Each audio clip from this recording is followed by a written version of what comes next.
Welcome to How Does Inflation and Interest Rates Impact Currency? I'm going to go ahead and welcome today's moderator into the conversation. Welcome, Kristen. Your microphone's open.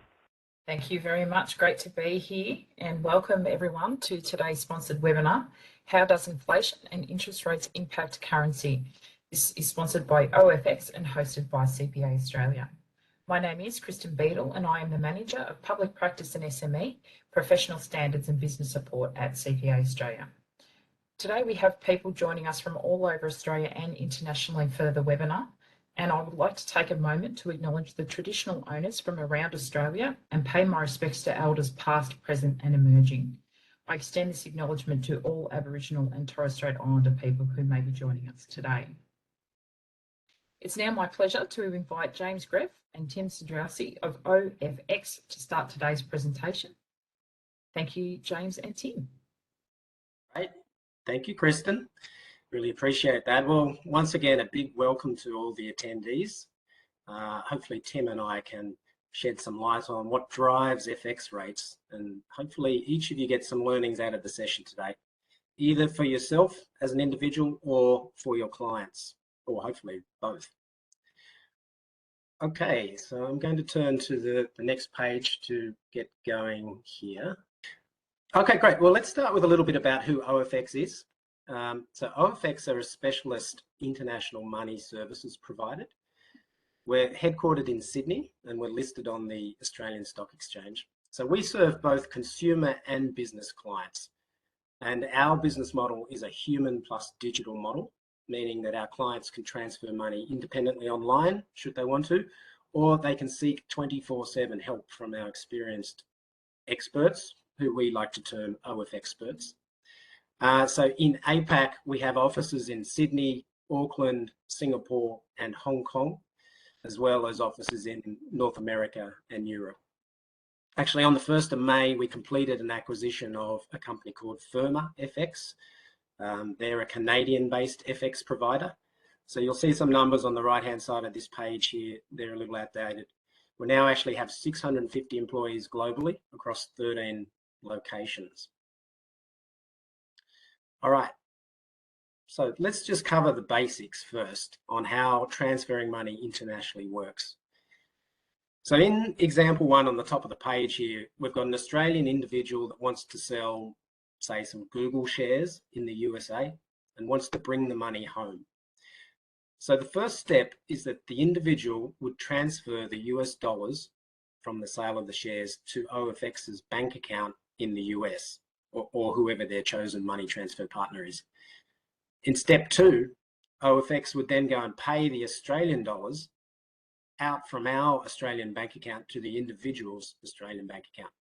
So no actual transfer of funds cross-border by OFX takes place in this example. We call this netting.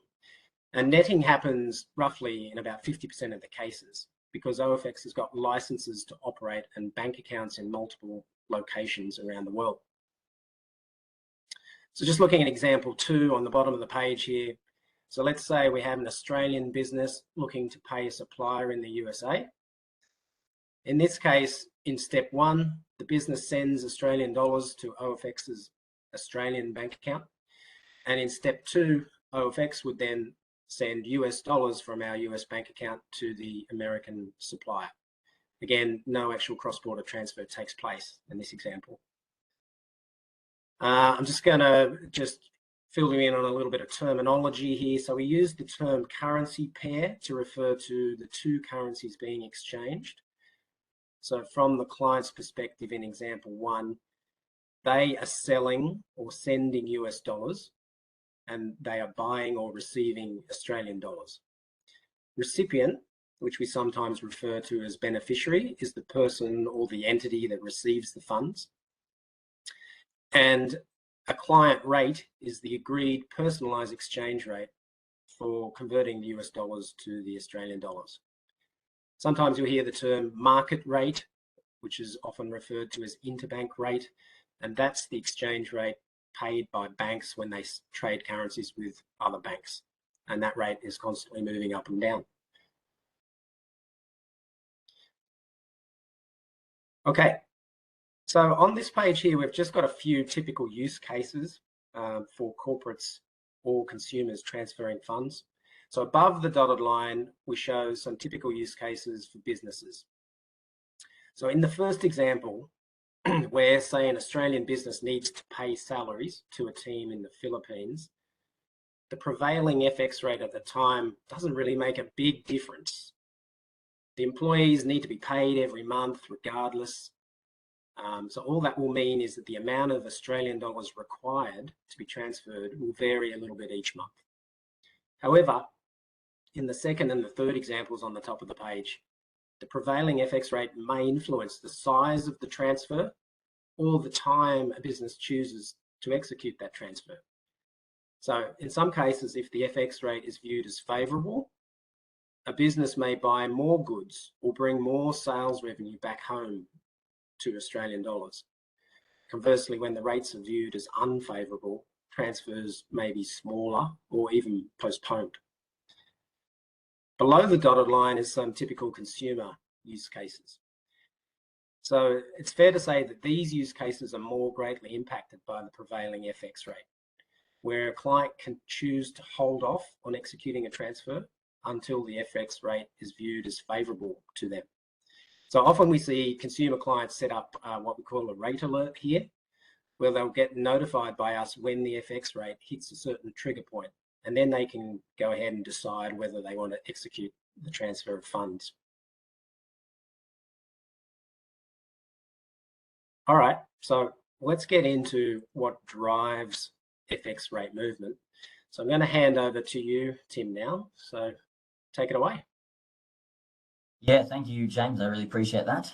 So just make sure I've got control here. Perfect. Okay, yeah, so as James said, welcome everyone, and appreciate you all being here. What I thought I'd actually start with when it comes to what moves the FX market is the basic, economics 101, supply demand. And I think it's very important to start here because, of course, later on throughout this webinar, we'll be building on specific market-moving events, why certain events move the market, why other events don't move the market, but ultimately it all comes from this, and that is the supply and demand. So you can see a very simple illustration here on the right-hand side. What would happen is if the demand for Australian dollars relative to the demand for US dollars increases, you're going to see an increase in the exchange rate. So on the left-hand side as well, what we'll put there is just some general things and effects of what happens when there is a stronger Australian dollar. So when the Australian dollar does become stronger, what we find is imports become cheaper and Australians increase their global investment. Now, this may be individuals buying property overseas, or this may be central banks or commercial banks buying foreign investment. Conversely, when there is a weaker Australian dollar, as many of you may be aware, Australia is heavily resource dependent on our economy. We have a lot of exports, specifically iron ore, which I will get to in a later slide. And so those exports become cheaper globally. And what you find is more demand for that, for these exports, as well as greater international investment. The last thing on this slide that I really want to point your attention to, because it really sets the groundwork for what I'm about to talk about, is the FX market is actually the largest financial market in the world. There is a daily volume traded of $6.6 trillion.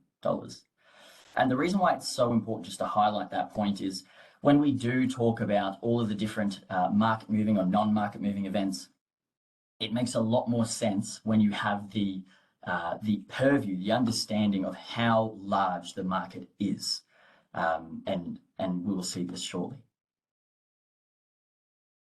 Okay, so I thought I'd get a poll. So Kristen or Linda, please feel free to start the poll question. But what this is, and I thought I'd start with more of a simple one just to get us started. Which of the following won't have much of an effect on FX rates?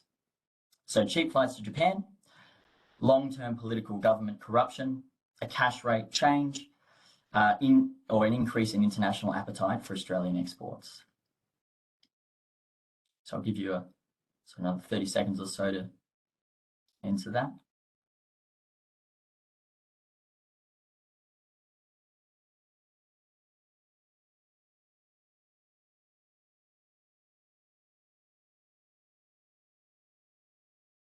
Awesome. So as we're all answering those again, yeah. So just, of course, they all to an extent would. It's what really is the least likely to have much of an effect.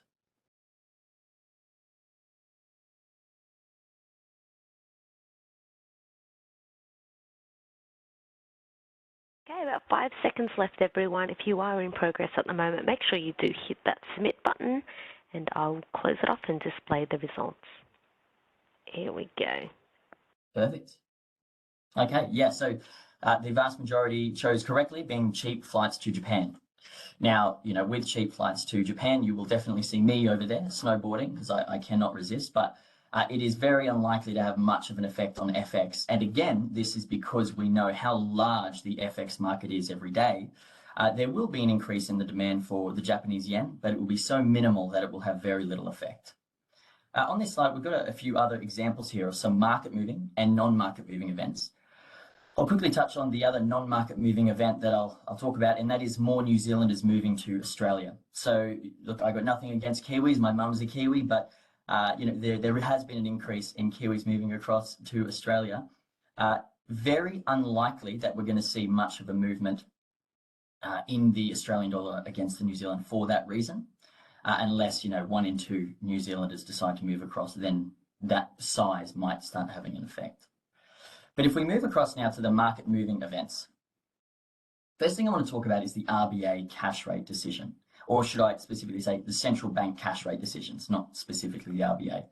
Now, we are going to get into a few case studies, and one of them will be this, and I'll talk about it in more detail.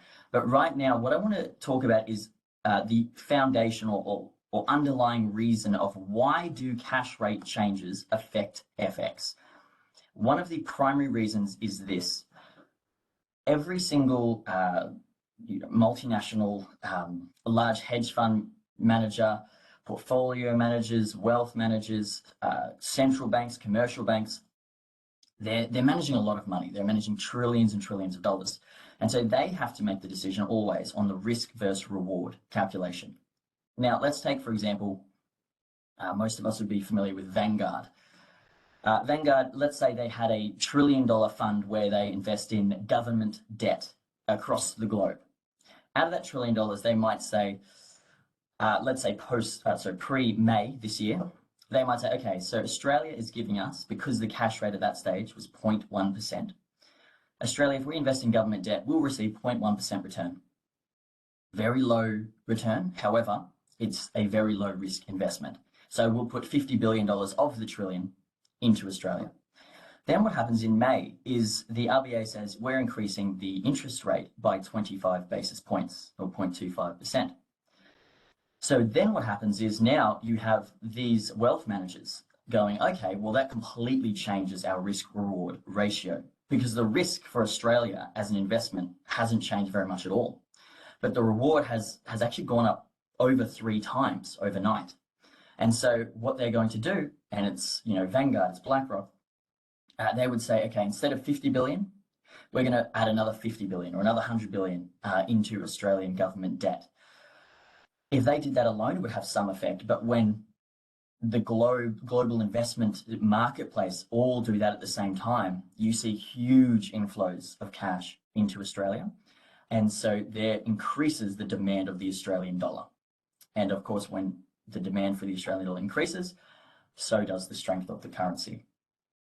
The other thing I want to touch on as well, this is something quite interesting, would be political corruption and uncertainty. So the example I've used is South Africa, and I absolutely love the country South Africa, and so this actually is quite sad. But what you'll find, if you look at the chart over the last 20 years for the South African rand against almost any major currency pairing, you see that it's actually been dropping consistently.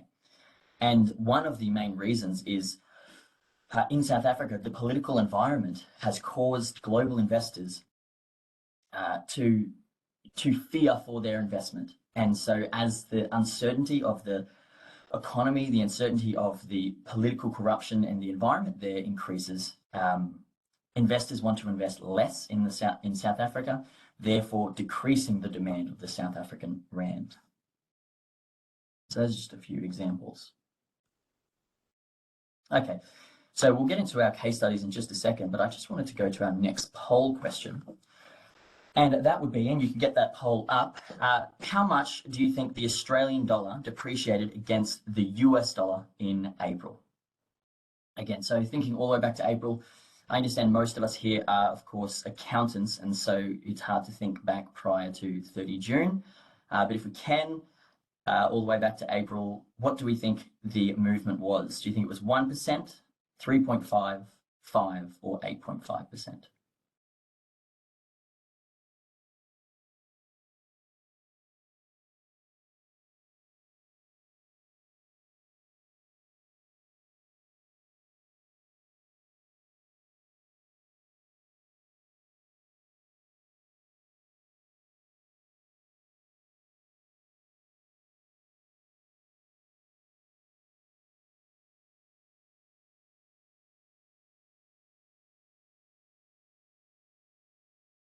Awesome. A few seconds left. Okay, so what were the results? Okay, so yeah, a bit of a mix, but we can see the majority of people believe it was 3.5%. It's actually 8.5%. So in April, the Australian dollar depreciated against the US 8.5%, which of course is a very substantial move, and we will definitely get back to this in a few slides, and it will become very, very pertinent shortly. So moving on to our first case study.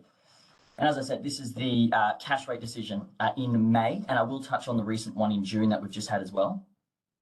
But specifically, so the RBA cash rate decision in May, the RBA hiked the rate 25 basis points, which was actually higher than expected. So the market expected about 90% likelihood that they would be raising it by 0.15%.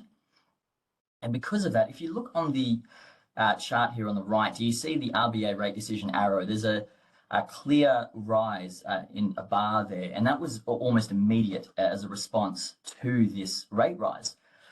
And what's important to say is it's not so much the rate rise that caused that immediate response, because what you actually find in a lot of cases is there is not an immediate change in the currency with the rate change.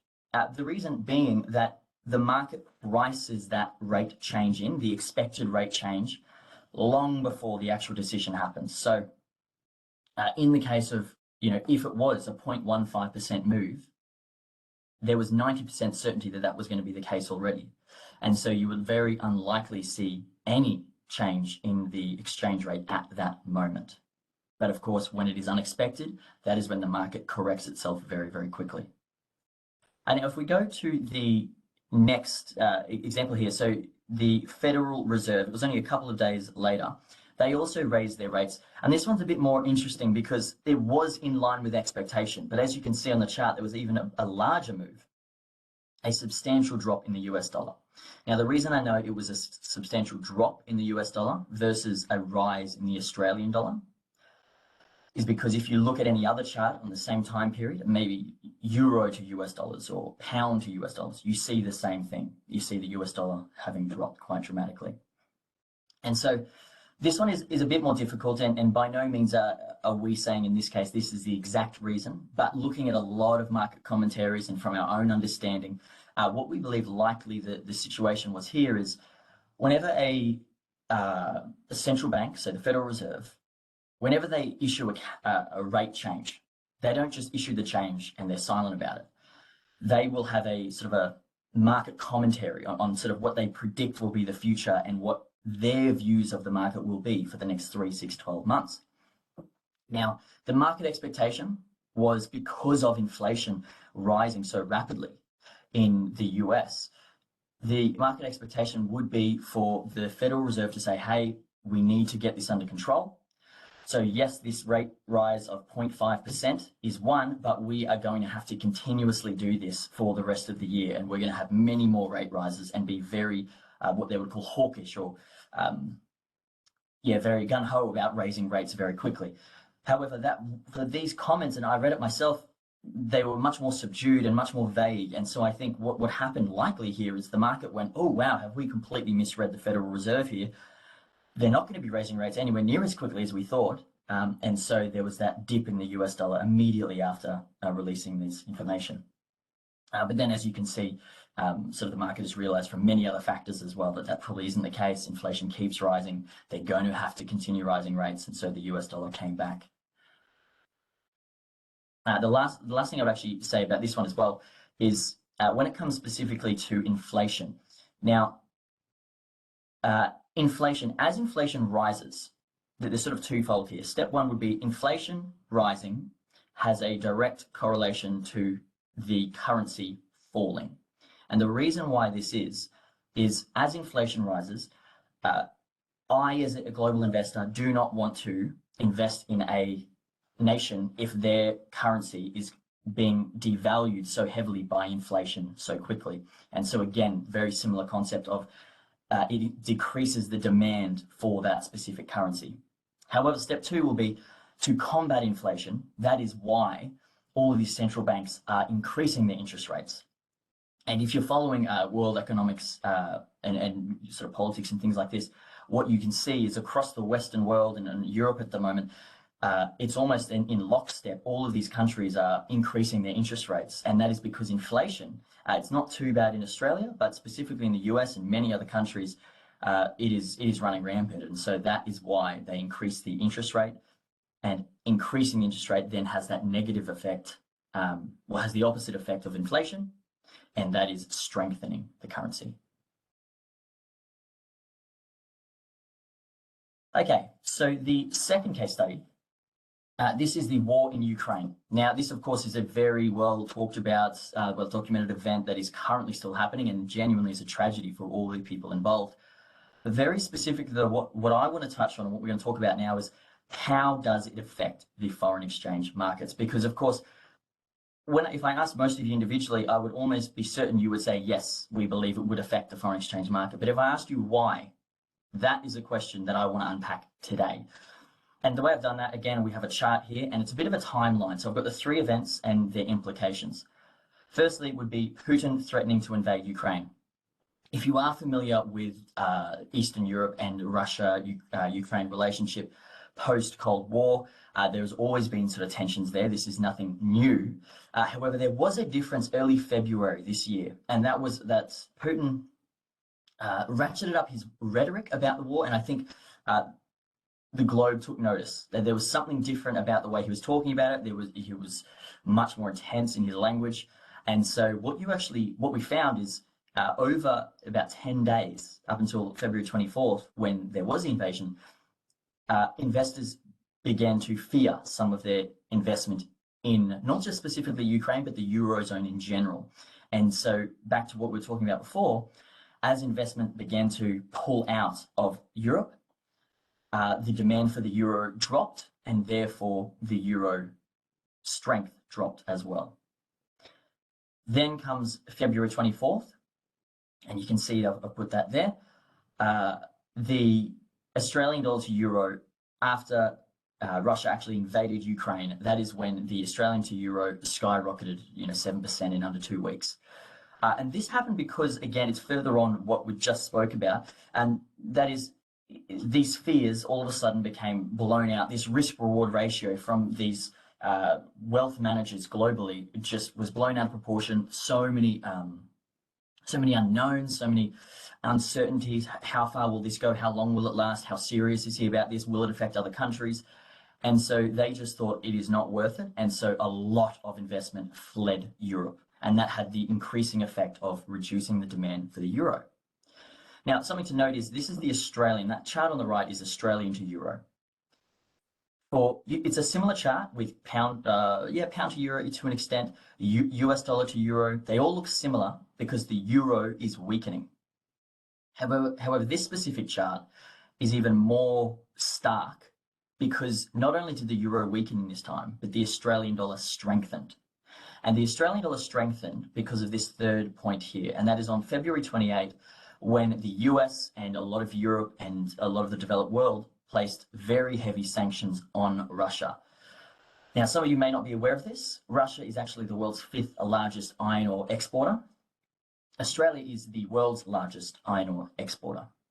Now, what happened is on February 28, when the world just said, okay, we're no longer buying Russian exports, specifically of iron ore, but many others as well, if you are a buyer of iron ore, you have to ask yourself, where am I going to buy it? The obvious choice is Brazil is one, but Australia is the main port of call. And so you have overnight a severe increase in demand for Australian iron ore. And what flows from that is an increase in demand for the Australian dollar. So those two factors working in tandem really work to below the interest rate, the exchange rate very highly in Australian dollar favour very, very quickly over this time. And I just want to quickly say, Kristen, is there any questions? If you have any questions on this or these case studies before I move on, please feel free to type them in the chat, and I'll just wait a couple of seconds, Kristen, if you have any. Nothing's come through as yet there, Tim, but yeah, as Tim said, everyone, if you've got a couple of questions, pop them in the chat and I'll ask them along the way. So Awesome. Nothing come through yet, Tim. So if you want to keep going, and yeah, cheers. Oh, wait, somebody's just, thank you. What about the Russian ruble? Sort of general question. What about the Russian ruble in terms of what's happened to it? So I will quickly point this out. The Russian ruble has fallen through the floor. It's weakened substantially. And there are many reasons for that as well. But primarily, actually, one of the things, and just for time's sake, I won't get into it, but because one of the sanctions on Russia was actually sanctioning them from the SWIFT payment system, which is the global payment system, this had a tremendously poor effect on the Russian economy. Inflation is skyrocketing in Russia, and because of that, the actual Russian ruble, the value of it has just fallen through the floor. More detail, I'm more than happy, because you'll have my details at the end of this. More happy to write up a little thing and give a bit of explanation for that, but just for time's sake, I won't be able to go into too much detail. Thank you. Okay, so now the difference it can make. So this is now going back to that original poll question that was saying about 8.5% in April. This actually is a chart, so general sort of very simple chart of the Australian to US dollar exchange rate in April. The reason why I wanted to bring this up is it's important, when we're talking about these general macroeconomic concepts and things like that, to bring it back practically to you and your clients. Now, if your client, and this is a very general example, and this happens all the time, let's say you have a client and they are wanting to buy a property in the US. It costs them $1 million US.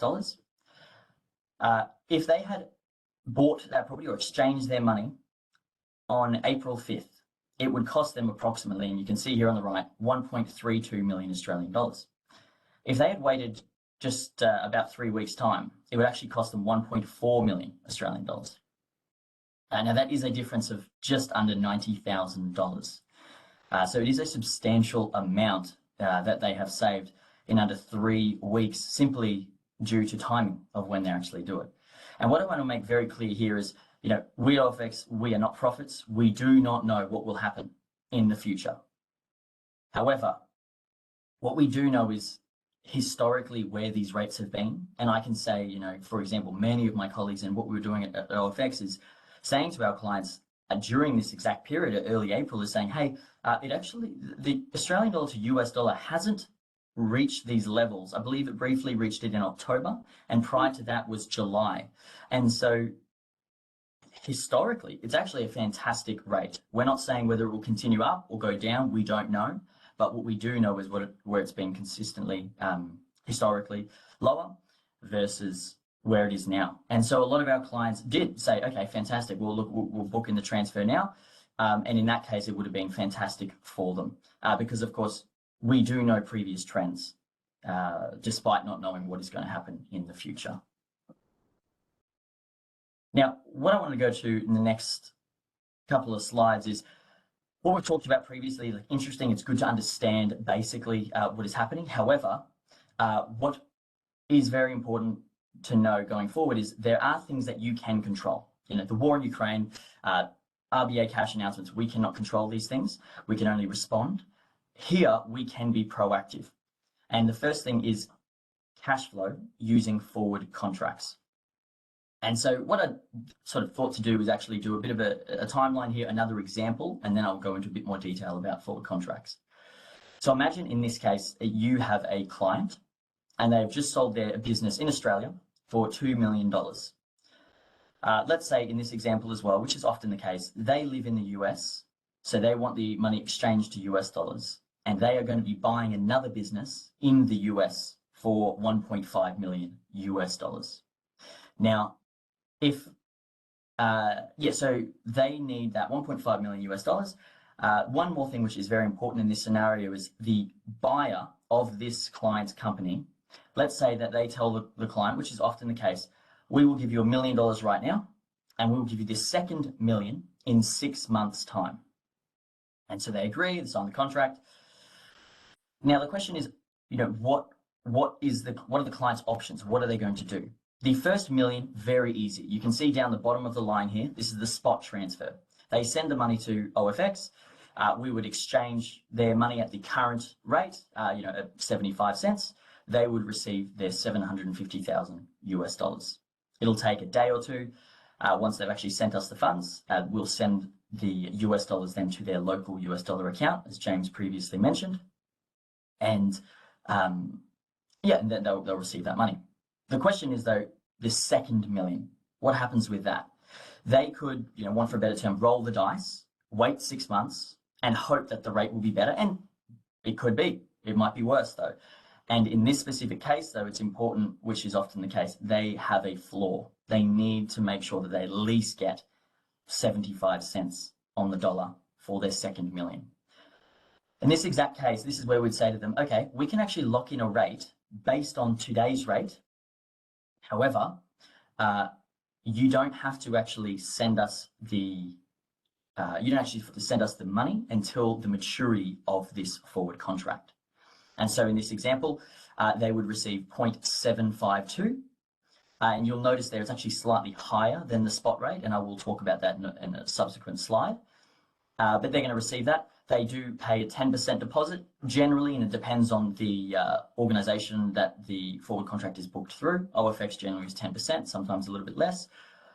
So they receive that, pay their deposit. Then we fast forward 6 months. The client receives that $1 million and they send it to OFX. We then exchange it at that predetermined rate. Doesn't matter where the market is currently, it's higher or lower. It's that predetermined rate, which is locked in for both parties. And they receive their 752,000 US dollars. Okay, so if you can see on the left here, we'll quickly say, the actual breakdown of the savings, right? Now, these are actual figures that I went back and found. If they had used the spot in this case, they would have only received 725,000 US dollars versus using the forward, they got 752,000 for that second tranche, or the second million. In this case, they benefited 37,200 Australian dollar equivalent. What's very important to know though, is that could be the other way. And that second tranche, as I said, it could be 80 cents. And so they actually could have been worse off by using the forward. The important thing to note though, is that is not their intent. Their intent of booking a forward in, and the vast majority, not always, some people do book forwards in to speculate. Most of the time, and especially for businesses, the importance of it is that certainty and that peace of mind.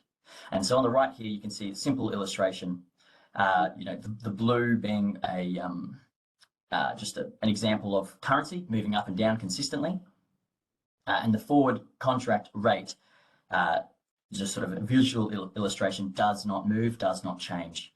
And the most important thing as well for a lot of your clients, or even yourselves perhaps, is when it comes to budgeting and cash flow budgeting, as we know, the most important thing, it's not, that it goes higher or lower than budget, it's that we are accurate in our budgeting. And what this tool allows is us to be as accurate as we can be with foreign currency, with our budgeting, and allows us to predict our future cash flows far, far easier. Okay, now this slide here, you would have noticed a couple of slides ago when I mentioned the Aussie US forward rate that they got is actually 752, which is slightly above the 75 cents for every Australian dollar that they got as a spot rate. And I'll explain quickly now why that is the case. The reason why, and if you ever as well are booking a forward, what you might find is sometimes you'll get a slightly better than spot rate. Other times you'll actually get a slightly worse than spot rate. And the reason why this is the case is forward points. Now, forward points either take or add to that current rate. And it's actually based on the interest rates of the two currencies and the time of maturity to the deal. So what I mean by this, let's take an example of Australian dollar to US dollar. Let's say in this example, which from tomorrow's US dollar, US Federal Reserve cash rate change is likely to be the case. Let's say the Australian cash rate is 0.85%, the US cash rate is 1%. Now, because the Australian cash rate is 0.85%, if you had $1 million Australian dollars and you had it sitting in an account in Australia, let's say you were earning the cash rate, then of course you'd get 0.85% over the year. Now, imagine you booked a forward contract in at 75 US cents, or that the current rate is that. The equivalent then in US dollars, of course, is 750,000 US dollars. Imagine the other party to this forward had 750,000 US dollars sitting in an account in the US.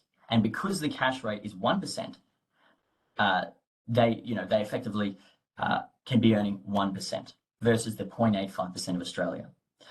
What the forward points do is they compensate the party in Australia, in this case, for the difference in the amount that they would have made on interest. Now, they don't actually have this money specifically sitting in these accounts, but it's that concept, and that is what these forward points, as I said, these forward points actually counteract the difference in earnings in interest, because of course you're not exchanging the money, although all the exchange rate risk is gone because you booked that in at an earlier time. The interest rate and the difference that you can earn is counteracted by these forward points. And you can see in this simple example down the bottom here, this is not at all relevant in terms of, like, it's not exact figures of today, but it just gives you an idea, an illustration. The longer out that you book a forward, the more effect these forward points will have. And of course, this is because the longer that you book a forward, the more interest and the disparity in interest that you could have earned will be. And so, 1 month, it might be 5 basis points different. In 12 months, as you can see, it could be 55 basis points difference in the rate that you would receive. The last thing, again, just to touch on here is, this is one way. If this is for Australian to US, in the example I used, if it was US dollar, if you were the party that held the US dollars and you wanted the Australian dollars, that chart or that curve would actually be reversed. And the longer the forward is, the worse rate that you would actually receive. Okay. And so, have some of your questions as well. At the end, we'll definitely answer these. But the last thing I wanted to talk about was the second thing we can control is margin. And just before that, very, very timely, will be our last poll question.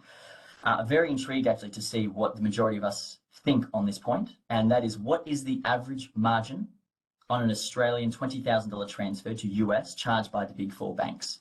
And just quickly before you answer, if you're not familiar with what margin means, as James briefly spoke previously, it is the difference which a commercial bank in Australia, they receive, they're able to buy the currency for, and the rate that they actually sell to their clients for. So that difference there, so the part that the banks make, what is that percent margin? Do we think it's 0.5, 0.8, 1.8, or 3.6?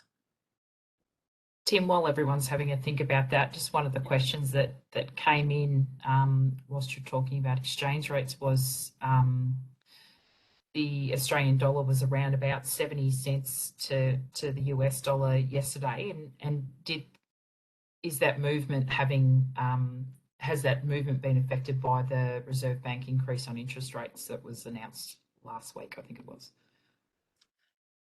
So in all of this, of course, when it comes back to does something have an effect, it's important for me to say, very difficult to say one event has a direct correlation to something else.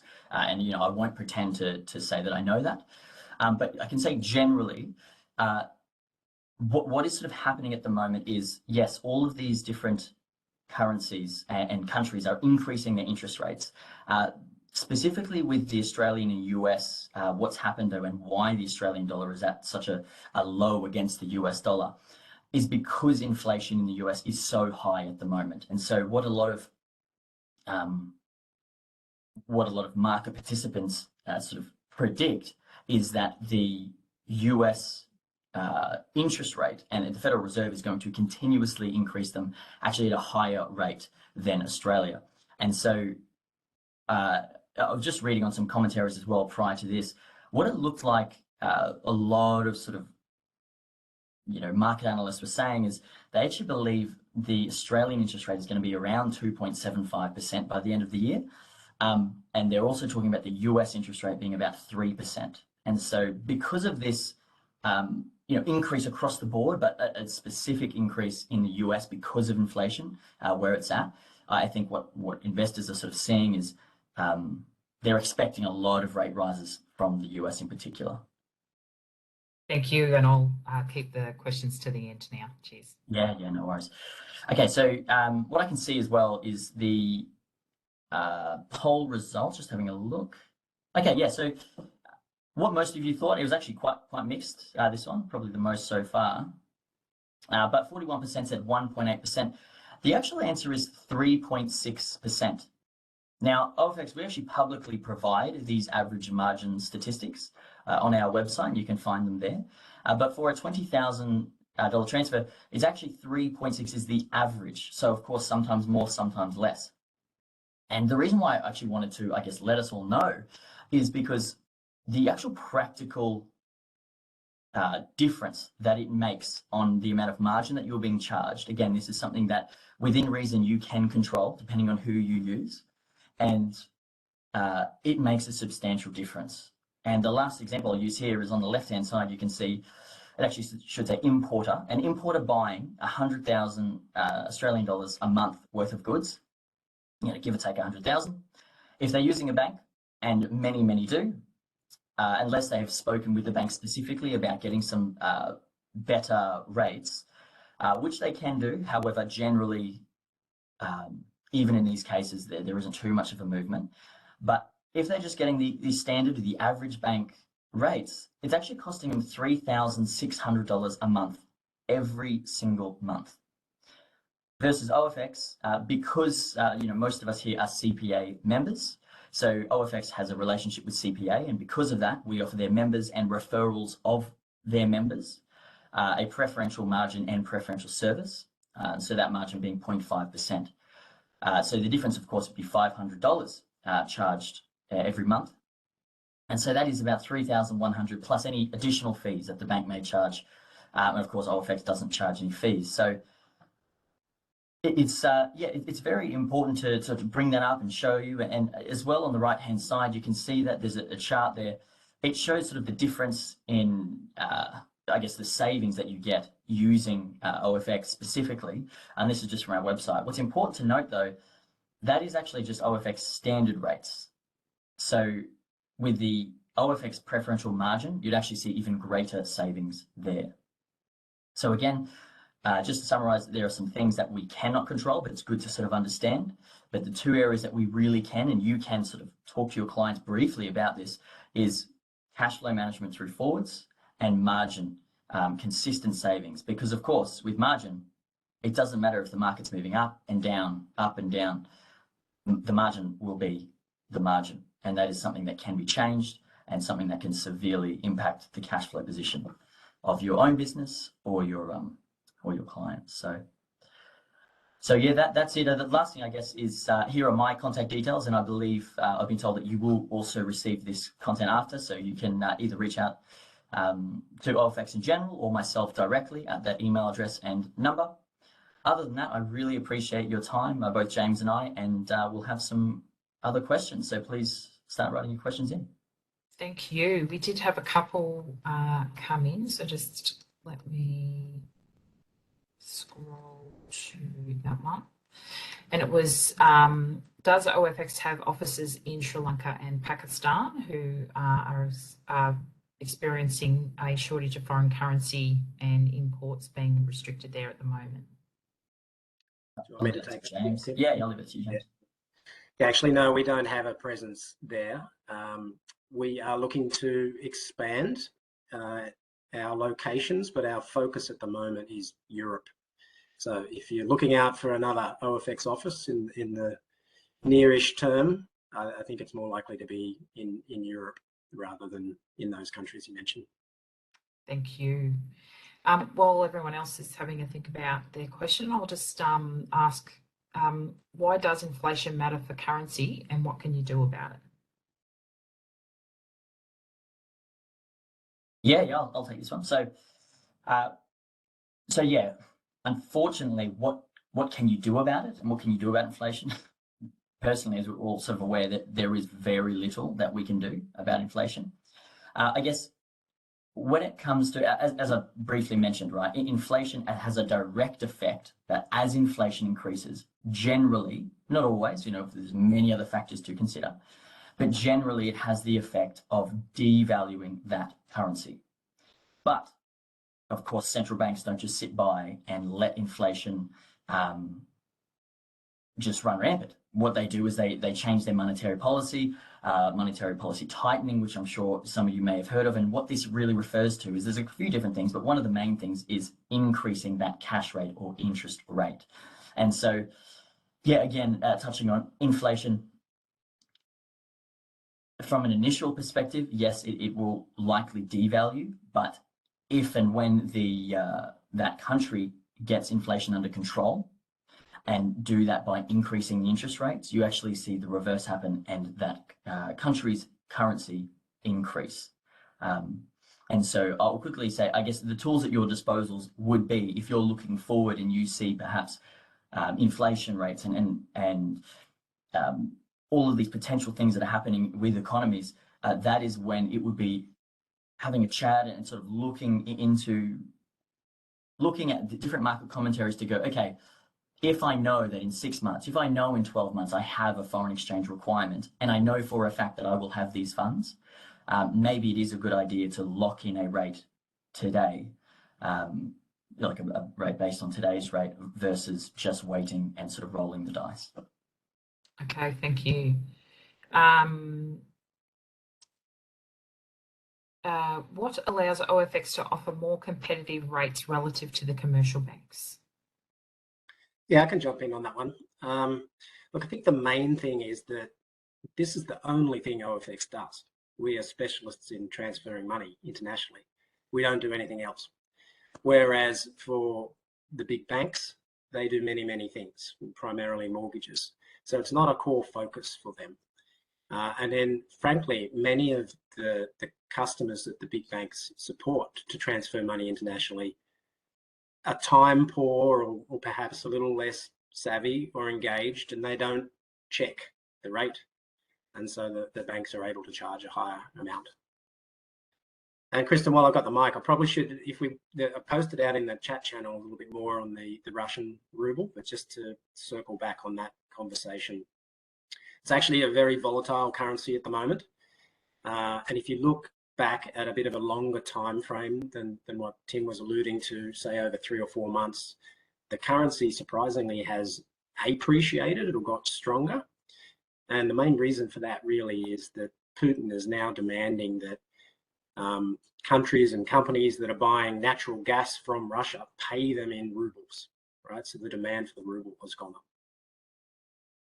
Yeah, I appreciate that. I appreciate you clarifying. Thanks for clarifying that. Thank you. Sorry, Christina, you put a question in and I'm just not quite following. So if you could please rewrite that in a fresh chat so I can ask that, that would be very helpful. Thank you for me on that. Do I need to wait until my forward contract matures to use the currency? Yeah, I'm going to jump in here. So you talking specifically when it comes to a forward contract, can you receive your money earlier or yeah, so What we can actually do is a forward contract. If, for example, you were to book a forward contract for 6 months, it doesn't necessarily have to be 6 months. So what can happen is, let's say you thought that you're receiving this, in that example, $1 million in 6 months. Let's say they're very generous, very nice, and they say, hey, you know what, I've got the money now. Here it is, 3 months early. What you can actually do, we can we either roll forward or roll back that contract and exchange it at a much earlier time.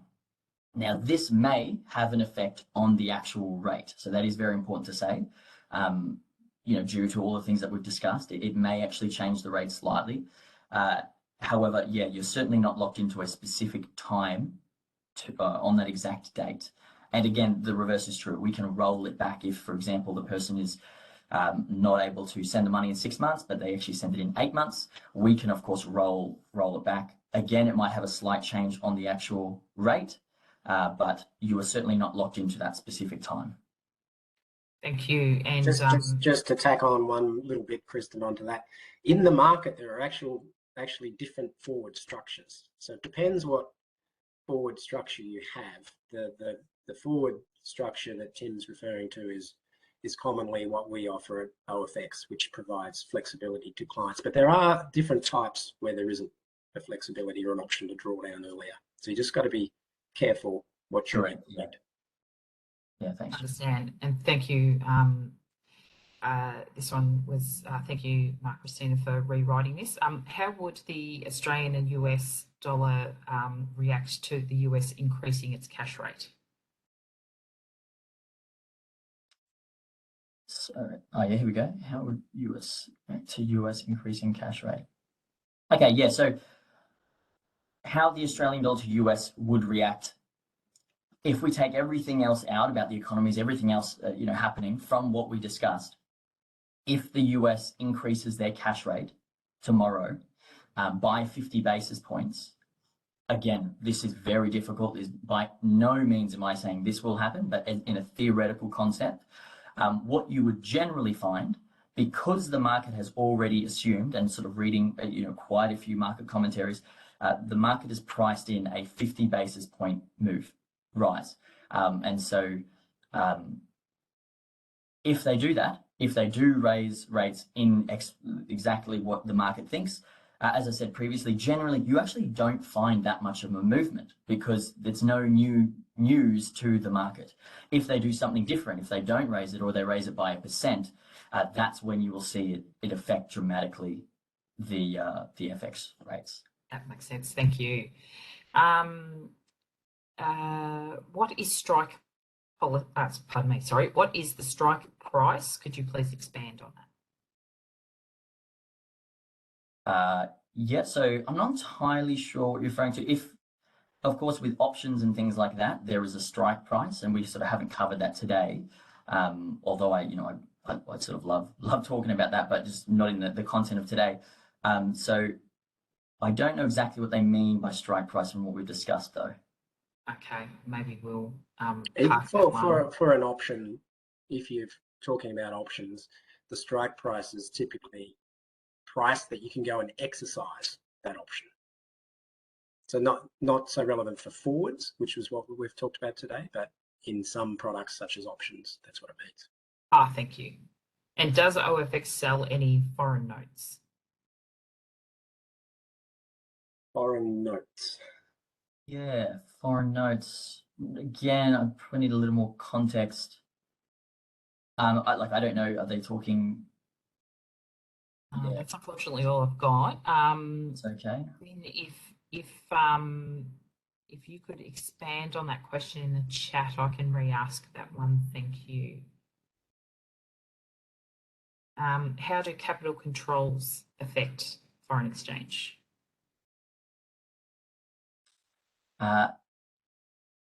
So capital controls, I assume they would be they'd be speaking about capital controls, for example, in China, where they control the amount.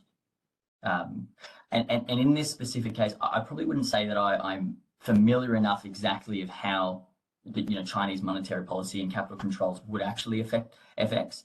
I'm more than happy to do a bit of information if you want. I think it was Li Shay, Chong. if you want more information, I'm more than happy to do some more research after and talk to you about it. But if that is what you're talking about, like China capital controls, which I'd say is likely it, yeah, it definitely has an effect, and China, very, very closely monitors and controls their currency. But yeah, specifically, I wouldn't actually know at this stage the effects. Okay, thank you. Yes, Lee Shay said yes, correct, Yeah. for China. Thank you. Yeah. And so I've got here, what is OFX financial background? Yeah, James, you probably. Yeah, sure. So the history of OFX is we actually started out in a garage on the Northern Beaches as a bit of a fintech in 1998. Subsequently, about a decade later, we listed on the stock exchange. But yes, we've transferred something like $240 billion over time. And a lot of transactions. I don't know if you remember the number of transactions. Yes, 10.7 million transactions. 10.7 million transactions. Yes. So we are just specialists that make you transfer your funds very safely, very reliably at a reasonable price. And there's always a human that we say human, but there's always a person or an expert on the phone 24/7 that you can reach out to and ask questions to along the way. Excellent, thank you.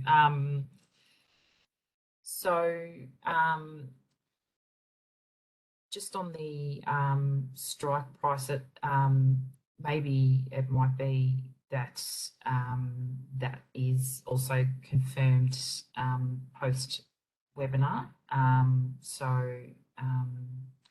Thank you very much for that. So look, there's no further questions that have come through, and we thank everyone for their attendance today. Thank you very much for going over this. It's been, I'm sure it's a very, very volatile and complex area. So thank you very, very much, gentlemen, for your time today. And we'll hand it back to our host. Thank you. Thank you. Thank you, guys. Appreciate it. Thank you. I would like to echo that and say a big thank you to our presentation team. So James, Tim and Kristen, thank you for a fantastic webinar. Special thanks to everyone for your participation, your questions, as well as for your attendance today. That does formally conclude today's webinar, everyone. If you are ready to leave us, go ahead and click on the cross on the bottom panel. Just letting you know, upon exiting, you will be automatically redirected to a feedback form.